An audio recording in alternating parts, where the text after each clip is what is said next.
Donc, bonjour, M. Guilbeault. Merci beaucoup d'avoir accepté l'invitation pour cette petite entrevue avec notre délégation jeunesse de l'ACOSI. Ça fait plaisir. Comment on peut s'assurer, comment on peut garantir que nos voix vont vraiment être entendues, autant nous avec nos revendications du plaidoyer, mais aussi qu'il y ait une réelle représentation des groupes marginalisés comme les jeunes, les femmes, les communautés autochtones, les pays du Sud dans tout ce qui est gouvernance climatique? Je pense qu'on peut difficilement le garantir, mais je pense qu'on peut travailler ensemble pour essayer d'atteindre ces objectifs-là.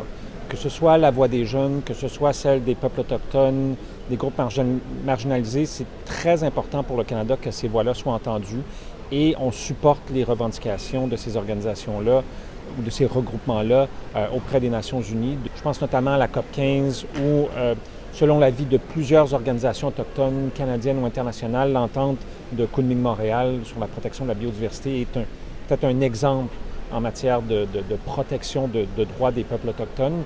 Alors, je pense que des fois, on y arrive, des fois, on n'y arrive pas toujours. Grâce au travail soutenu à travers les années d'organisations jeunesse, d'organisations autochtones, bien, aujourd'hui, ce sont des conversations qui sont beaucoup plus présentes dans le cadre des négociations, même si on n'arrive pas toujours à faire le progrès qu'on aimerait voir. À la dernière COP 15 à Montréal, le gouvernement du Canada a appuyé l'appel de Montréal qui insiste et reconnaît notamment la nécessité de traiter ces deux crises conjointement. Donc, comment le gouvernement du Canada compte-t-il traiter justement ces deux crises ensemble de manière concrète? Au niveau domestique, par exemple, pour toutes les décisions que le cabinet va prendre, on est en train de travailler sur une lunette climat-biodiversité. Donc, chaque fois qu'un ministre ou une ministre va venir au cabinet pour un nouveau projet de loi, un projet de règlement, une nouvelle initiative de politique publique, bien, on devra appliquer cette lunette-là pour dire, OK, mais avez-vous regardé, avez-vous évalué l'impact de cette politique-là sur les changements climatiques, sur la biodiversité? Au niveau international, on a beaucoup travaillé avec la Chine depuis la dernière année pour nous assurer qu'ici, à la COP28, on parle du nexus entre le climat et la biodiversité. On en parle probablement plus qu'on n'en a jamais parlé, mais je pense que ça pourrait être encore mieux.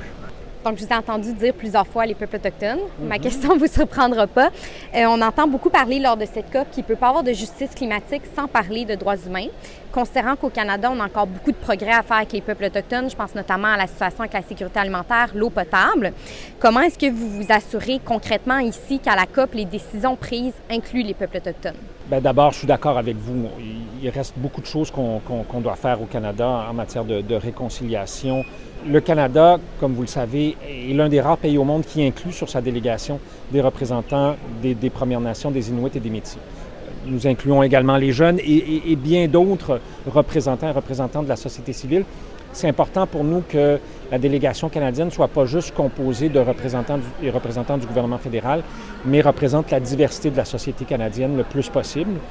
On travaille aussi avec plusieurs pays alliés avec qui on partage une vision semblable là-dessus. Certains pays d'Amérique latine, par exemple, où on a des gouvernements très progressistes maintenant qui veulent travailler également à la réconciliation, essayer de créer une coalition de pays qui partagent ce point de vue-là sur les questions autochtones.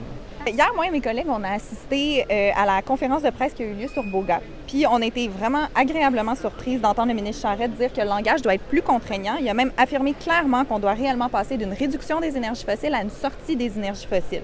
Est-ce qu'on pourrait penser que le Canada va prendre un engagement similaire? Au niveau de la position canadienne, on est très favorable. Et d'ailleurs, le président de la COP28 m'a demandé de l'aider pour essayer de trouver une entente sur le langage autour de la question des combustibles fossiles.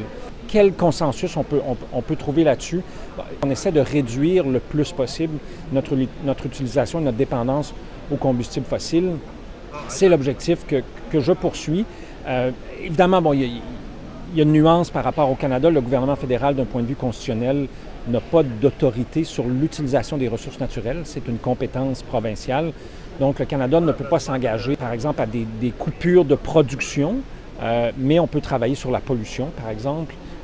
Le nouveau règlement que j'ai présenté il y a quelques jours pour réduire les émissions de méthane du secteur du pétrole et du gaz d'au moins 75 % d'ici 2030. Un pays qui ne produirait pas de pétrole et qui dit « nous, on va éliminer le méthane », c'est quand même un peu facile.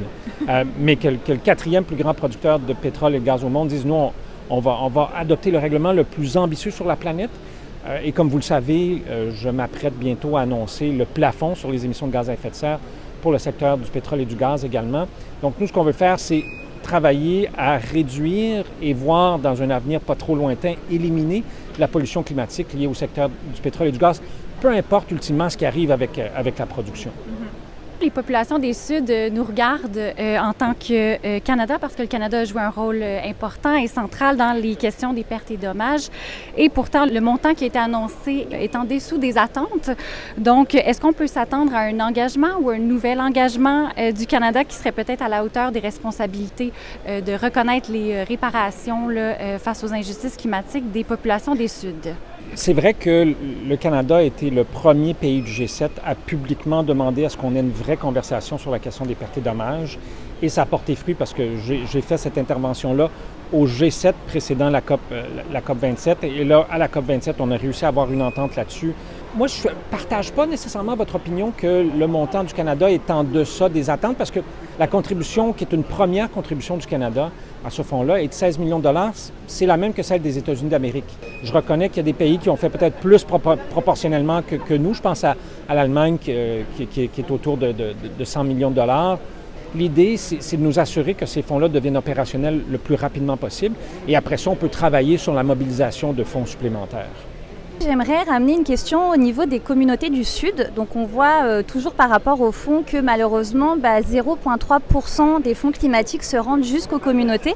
Donc je me demandais au niveau du Canada, comment est-ce qu'on peut faire pour s'assurer que ces fonds-là aillent aux bonnes personnes? La présidence de la COP 28 m'a demandé d'être l'un des co-facilitateurs pour l'une des questions autour de la mobilisation de la finance. Et ce qui est très important pour nous, c'est qu'on ne parle pas seulement que de montants puis de sources pour le financement, mais de la question de l'accès. Le Canada et l'Allemagne travaillent ensemble sur la question de la mobilisation du 100 milliards de dollars. Et au cours de ces 3 années-là, on a eu de très nombreuses conversations avec des représentants et représentantes de pays du Sud, notamment les plus petits pays, qui disent, nous, cet argent-là, on n'y a pas accès. Alors, la question de l'accès, au-delà des montants et au-delà de la quantité, c'est la qualité puis la capacité des pays qui en ont souvent le plus besoin.